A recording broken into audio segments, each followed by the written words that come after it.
కుమారి ఆంటీకి ఒక పెద్ద ఫ్లాట్ ఉంది, అపార్ట్మెంట్ ఉంది, నెలకి ఇన్ని లక్షల ఆదాయం వస్తుంది, ఒక ఇన్నోవా కార్ ఉంది, ఊళ్ళో ఎకరాలు పొలం ఉంది అని ఏయో వస్తున్నాయి. అవన్నీ వాస్తవమేనా? అసలు ఏం లేదు.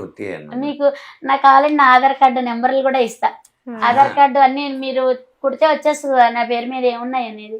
ఒక మన వైఎస్ జగన్మోహన్ రెడ్డి గారు ఇచ్చిన ఇల్లు మాత్రం ఉంది. మొన్న ఇల్లు వచ్చింది నాకు, ఆ ఇల్లు మాత్రం అది కూడా పైన వచ్చింది. సో ఇదంతా వాస్తవం కాదు అసలు. రేకుల రూమ్ అయితే కొనుక్కున్నాను నాన్న. మాకు ఫస్ట్ నుంచి కూడా బిల్డింగ్ లో ఇప్పుడైతే నేను పుట్టి పెరిగినాక ఇప్పటి వరకు అయితే బిల్డింగ్ లో ఉన్నదైతే నేను లేను. మేమిద్దరం మా పెళ్ళి అయినాక కాపురం చేసింది బిల్డింగ్ లో అయితే లేదు.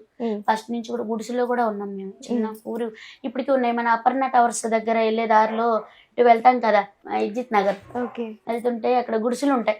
సూర్య టవర్స్ కి వెళ్ళేదాన్ని పక్కన ఆ గుడిసెల్లో ఉన్నాం మేము ఫస్ట్ స్టార్టింగ్.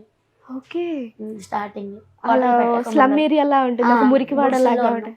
ఓకే, మురికివాడ కాదు, బానే ఉంటది. రోడ్డు పక్కన నీడగానే ఉంటది. అక్కడ ఎందుకు ఉండాల్సి వచ్చింది అంటే వచ్చిన కొత్తలో కాకపోతే అంకుల్ ఏంటంటే అంకుల్ దగ్గర నాకు నచ్చింది బాగా ఏంటంటే ఎవరిచ్చినా ఊరిని ఎవరిచ్చినా గానీ తీసుకోరు, అస్సలు తీసుకోరు. కనీసం అమ్మ వాళ్ళు మామూలుగా వ్యవసాయం పంట పండించిన మినువులు అయ్యి బియ్యం అయ్యి కూడా ఏమన్నా ఇదిగా ఇచ్చినా గానీ పొర్రపాటును కూడా ఒక్క కిలో కూడా తీసుకోరు. ఎవరికైనా సరే కష్టం చేసుకుంటేనే వస్తాయి, మన కష్టం మనకు ఉండాలి. ఒకళ్ళు అది మనకు ఇప్పుడు వద్దని చెప్పి ఆయన ఎవరిచ్చినా గానీ, మా నాన్న వాళ్ళు ఇచ్చిన ఎవరిచ్చినా గానీ అప్పటి నుంచి ఇప్పటి వరకు కూడా ఒకళ్ళది మనకు ఉండదు, మన కష్టం మనకు ఉండాలి. ఒకళ్ళు దానికోసం మాత్రం ఎప్పుడు ఆశపడరు. కొంతమంది అయితే మీ పుట్టింటి దగ్గర నుంచి అది తీసుకురా అని అన్న వాళ్ళని కూడా నేను చాలా మందిని చూసాను. ఆయన అసలు అలా అన్నారు. ఒకళ్ళు పెట్టింది మనకు వద్దు అంటారు అస్సలు పాటను కూడా. మా అమ్మకి నాన్న కూడా నేనంటే కూడా ఆయన అంటే నీకు ఇష్టం.